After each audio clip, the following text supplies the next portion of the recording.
하나님 말씀 민수기 4장 34절에서 49절 말씀을 함께 읽도록 하겠습니다.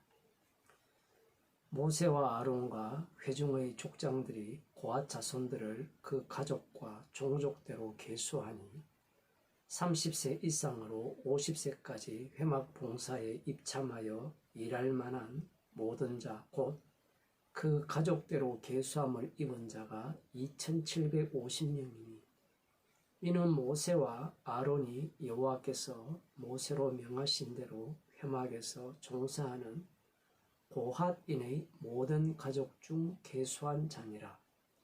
게르손 자손의 그 가족과 종족을 따라 계수함을 입은 자는 30세 이상으로 50세까지 회막 봉사에 입참하여 일할 만한 모든 자라. 그 가족과 종족을 따라 계수함을 입은 자가 2630명이니 이는 모세와 아론이 여호와의 명대로 회막에서 종사하는 게르손 자손의 모든 가족 중 계수한 자니라. 머라리 자손의 가족 중 그 가족과 종족을 따라 계수함을 입은 자는 30세 이상으로 50세까지 회막 봉사에 입참하여 일할 만한 모든 자라. 그 가족을 따라 계수함을 입은 자가 3200명이니 이는 모세와 아론이 여호와께서 모세로 명하신 대로 머라리 자손들의 가족 중 계수한 자니라. 모세와 아론과 이스라엘 족장들이 레인을 그 가족과 종족대로 다 계수하니 30세 이상으로 50세까지 회막 봉사와 매는 일에 입참하여 일할 만한 모든 자 곧 그 계수함을 입은 자가 8580명이라.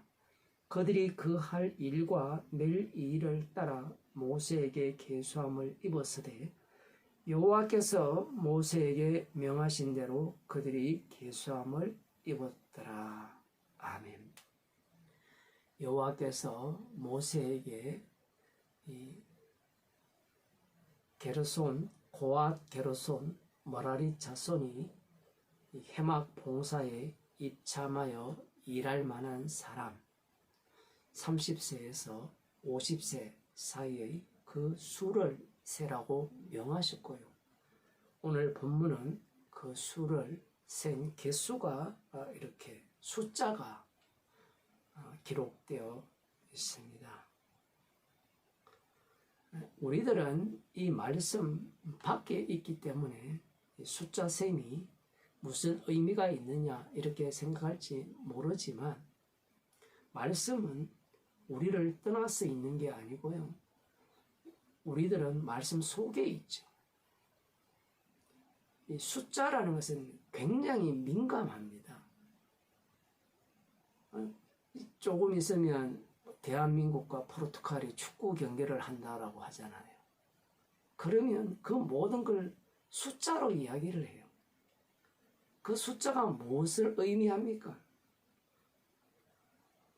선악과를 먹기 전에 하나님께서는 아담을 먼저 창조하시고 거기에 여자를 만드셨죠. 1 플러스 1인데 놀랍게도 하나였다는 사실이에요. 그러나 선악과를 먹은 이후에 인간은 1 플러스 1이 어떻게 되는 겁니까? 2가 되고 3이 되고 난리법석을 떨게 돼요. 그러면서 그 1이다, 2다 라고 할 때는 나 외에는 어떤 것도 용납하지 않겠다라는 그런 마음을 품고 있는 겁니다. 가인이 아벨을 죽인 이유도 마찬가지죠. 아벨을 제거함으로 말미암아 자기만이 유일하게 인정을 받아야 될 존재라 이렇게 생각을 하는 겁니다. 이후에는 이 가인의 후손 라멕이 여러 아내를 취하잖아요. 숫자를 더해도 이 1이라는 나의 숫자에 더 강력함을 증가하는 숫자로 이 숫자를 개입시킵니다. 하나님께서 7일 동안 이 천지를 창조하시고 안식하셨잖아요. 그러면 이 날의 모든 날들은 하나님의 안식을 위한 창조였고 날들이었거든요. 그러나 선악과를 먹은 이후에 인간들에게 날은 날을 위한 날로 다 바뀌어 버립니다. 출애굽한 이스라엘 백성들 가운데 이 레인들의 숫자를 하나님께서 계수하라 하셨는데 그 숫자가 다 달라요. 고앗 자손의 숫자 30세에서 50세 사이의 숫자도 다르고 그리고 머라리 게르손 자손의 그 숫자가 다 달라요. 그리고 특이한 것은 이 1개월 이상 남자의 숫자를 이렇게 계수했었죠. 이미 그 계수와 지금 30세 이상으로 50세까지 이 여호와의 그 회막의 봉사에 입참하여 일할 만한 자의 그 숫자의 그 비율이 각 종족별로 다르다라는 겁니다. 고앗 자손을 보게 되면 그 18만 6천 명인데 1개월 이상 남자의 수가 봉사할 숫자는 2750명 100번율로 나타내면 32% 정도. 그 다음 게르손 자손은 7500명인데 그 중에 30세에서 50세 사이는 2630명 약 35%. 그리고 머라리 자손은 6200명인데 3200명이 30세에서 50세입니다. 약 52%예요. 제가 이런 얘기를 왜 하느냐라고 하면 선악과를 먹은 인간은 비교 대상이 있어요. 이 숫자를 세면 그 인원수에 따라서 그리고 봉사자의 비율에 따라서 자기 자신을 내세우게 된다는 겁니다. 머라리 자손은 비록 1개월 이상 남자의 숫자가 적지만 봉사자의 숫자는 월등하죠. 52% 정도 돼요. 숫자로도 제일 많습니다. 3200명이죠. 이런 게 뭐가 중요하냐? 중요해요. 이것이 무엇과 연결이 됩니까? 선악과를 먹은 이후에 인간이 하나님과 같이 되었고 같이 된 상태에서 선악을 나누는 겁니다. 선악을 나눌 때 어떻게 나누느냐? 이 숫자로 나눠요. 내가 더 우리 지파가 우리 종족이 더 많은 수의 계수함을 입어서 아니면 더 많은 숫자가 봉사한다 이렇게 생각을 하는 거예요. 민수기 1장부터 5장까지는 4장까지는요 숫자 세라는 것으로 가득 차 있죠. 우리가 볼 때는 이게 좀 의아하게 여겨질 수도 있어요. 그런데 이 숫자를 계수하라고 말씀하심으로 말미암아 하나님께서는 인간의 본성의 그 밑바닥을 끄집어냅니다. 이 숫자로 인간이 뭘 하는가 하면요. 앞서도 제가 잠시 말씀드린 바와 같이 자신이 하나님과 대적하는 거예요. 하나님의 자리에 앉고자 하는 겁니다. 사무엘하 24장에 보면 다윗 왕이 느지막이 자기의 왕됨을 왕권을 자랑하기 위해서 인구를 조사하라고 명을 하죠. 물론 이 하나님께서 이스라엘 향하여 치시려고 다윗을 감동시켜서 이렇게 나오지만 악마가 활동을 하죠. 이렇게 하시는 이유가 무엇이냐 할 때 이 인구라는 것이 이스라엘 백성의 숫자라는 것이 어떤 의미인가라는 겁니다. 다윗 왕의 입장에서는 자기의 쇠를 가시할 수 있는 그 숫자가 군사의 숫자예요. 세어보니까 북이스라엘 군사가 북이스라엘에 속한 자가 80만, 유다 사람이 50만, 칼을 빼는 인물들이죠. 20세에서 50세 이렇게 볼 수 있고 아니면 20세에서 60세 이렇게 볼 수도 있는데 130만 대군입니다. 이 다윗은 이 자신이 왕으로 세워진 이 나라를 이렇게 보는 거예요. 그래서 하나님께서 이 진노를 내리시는데 다윗이 선택한 3일 동안 전역에 온역을 내립니다. 3일 만에 7만 명을 죽여버립니다. 3일 만에 7만 명을 죽인다는 것은 130만을 다 죽일 수 있다라는 이야기예요. 그럼 이 숫자는 실수냐 허수냐 얘기예요. 없는 거예요. 다윗은 그걸 놓치고 있는 겁니다. 다윗의 눈에는 군사들이 많으니까 이것이 나의 왕됨을 뽐내는, 나의 권세를 뽐내는 힘이라고 생각하지만 하나님 보시기에는 이 숫자는 없음입니다. 왜 없음이냐라고 할 때는 이 모든 숫자는 희생물의 그 피 능력을 보여주는 숫자이기 때문에 그래요. 좀 과하게 해석을 하게 되면 죄의 깊이가 그만큼 깊고 크다는 겁니다. 그런데 인간들은 이 숫자를 버리지를 않아요. 예수님께서 12를 택하셨잖아요. 12 제자를 택했다라는 것은 이스라엘은 없다라는 이야기입니다. 만일에 이스라엘이 있었다면 12를 택하실 이유가 없죠.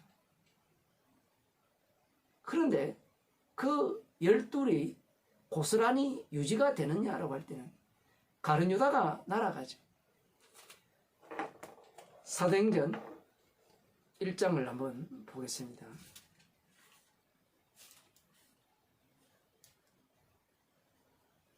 15절에 보면 모인 무리의 수가 한 120명이나 되더라. 그때 베드로가 그 형제 가운데 일어서서 가로되 형제들아 성령이 다윗의 입을 의탁하사 예수 잡는 자들을 지로한 유다를 가리켜 미리 말씀하신 성경이 응하였으니 마땅하도다. 아직 성령이 임하지 않았죠. 그런데 성령께서 역사를 합니다. 다윗이 유다를 지목했다는 거예요. 그러면 그 유다는 누구를 말하느냐라고 할 때는 12 제자 전체를 대표하는 자들입니다. 이 사람이 본래 우리 수 가운데 참여하여 이 직무의 한 부분을 맡았던 자라. 이 사람이 불의의 삭스로 밭을 사고 후에 몸이 곤두박질하여 배가 터져 창자가 다 흩어나온지라. 이 일이 예루살렘에 사는 모든 사람에게 알게 되어 본 방언에 그 밭을 이르되 아겔 다마라 하니 이는 피밭이라 하는 뜻이라. 시편에 기록하였으되 그의 거처로 황폐하게 하시며 거기 가는 자가 없게 하소서 하였고 또 일렀으되 그 직분을 타인이 취하게 하소서 하였도다. 우리는 이 본문을 볼 때 지극히 개인적인 가룟 유다에 대한 말씀으로밖에 보이지 않잖아요. 그런데 다윗의 예언은 이스라엘 전체에 대한 이야기입니다. 성령을 받게 되면 이 성령으로 알려주신 이 다윗의 예언이 자기들에게 고스란히 다가오게 돼요. 이 말씀이 가룟 유다에 대한 말씀이 아니라 11 제자에 대한 말씀이 되고 이후에 추가되는 맏대에 대한 말씀이 돼요. 이스라엘이라는 것은 12지파가 정상적이죠. 그런데 한 명이 날아갔다는 것은 이미 이스라엘이 아니라는 겁니다. 그 내용을 안다면 이 11 제자도 이것을 알아야 되겠죠. 이것을 통해서 이스라엘은 없는 겁니다. 12를 택했는데 12를 택했다는 자체가 이미 이스라엘이 없다라는 증거고요. 이들이 예수님을 팔아먹고 모른다고 저주 맹세했다라는 것 자체도 한 번 더 확인사사라는 겁니다. 이스라엘은 없다라는 거예요. 그런데 다시 12를 만드셔서 이스라엘을 새롭게 창조하시죠. 그러면 이들은 없는 데서 만들어진 자들입니다. 그러면 인간들은 이 12를 지속시키려고 하죠. 어떻게 지속시키려고 합니까? 요한계시록 보면 14만 4천이 나오잖아요. 12 곱하기 12 곱하기 1000 이렇게 하니까 이 말씀을 어떻게 해석하는가 하면 이 12지파 이스라엘을 지속시키는 개념으로 이해를 해요. 그런데 주님께서는 사도 바울을 사도로 만들어버립니다. 그러면 12지파가 13지파가 되잖아요. 이게 어떻게 이스라엘이 돼요? 억지로 끼워 맞춰서 사도 바울은 레이지파 같은가 뭐 그런 소리를 하면 안 되죠. 한 사도로 만들어버립니다. 한 사도는 결국은 똑같이 반복이 되죠. 예수님을 핍박하고 죽인 자가 예수님에 의해서 차전받아서 십자가의 증인이 된 거예요. 그러면 요한계시록에 나오는 14만 4천은 요한계시록의 주제와 동일한 거예요.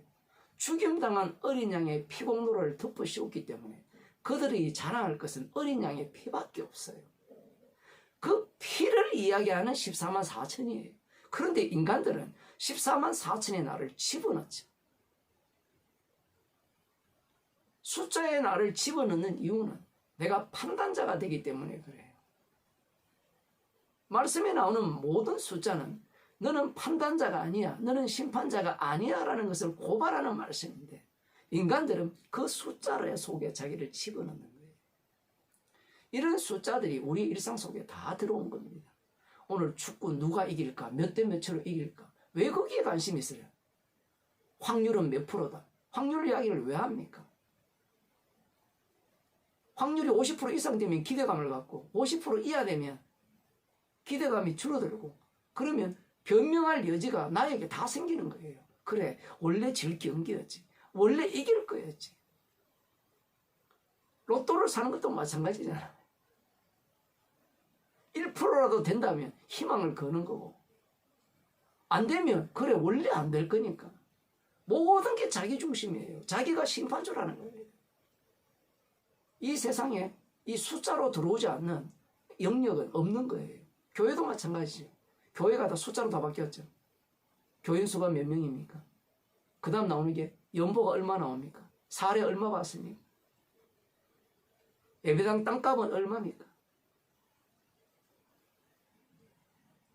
교회가 프랜차이즈로 만든 지교회가 몇 개입니까? 본교회에서 이렇게 분양을 내가지고 그런 목사를 얼마나 훌륭하게 여깁니까? 그것을 왜 훌륭하게 여겨요? 십자가 외에는 자랑할 것이 없는 것에 대해서 감사하고 만약에 십자가만 자랑한다면 그것이 감사한 일이고 그것이 칭찬받을 일인데 모든 게 숫자예요. 교인수 한 사람도 없다. 그러면 사람들이 뭐라고 생각하겠어요? 그 사람이 엘리야라고 생각하겠습니까? 왜 인간들은 이 숫자를 갖고 그렇게 생각을 하느냐? 다시 말씀드립니다만은 인간은 지가 하나님이 되었기 때문에 그래요. 모든 것들이 죽임당한 어린 양의 피를 자랑케 하기 위한 주님의 배치고 조친 거예요. 그럼 성경에 나오는 모든 숫자들은 십자가를 자랑케 하기 위한 인간의 죄를 고발하는 말씀으로 봐야 되죠. 그럼 우리의 악마성이 이 숫자 속에 다 드러나게 되는 겁니다. 우리 자신들을 보더라도 모든 걸 숫자로 보잖아요. 돈이 더 있느냐, 적게 있느냐. 요즘은 아픈 것도 다 숫자잖아요. 혈압도 다 숫자로 보잖아요.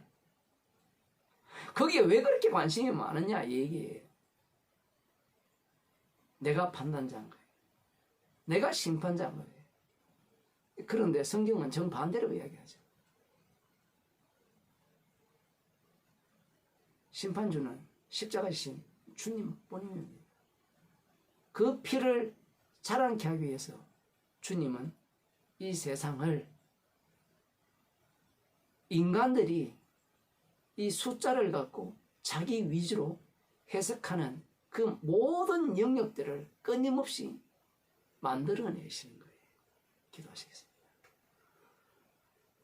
하나님 아버지, 주님의 죽으심만을 자랑케 하기 위해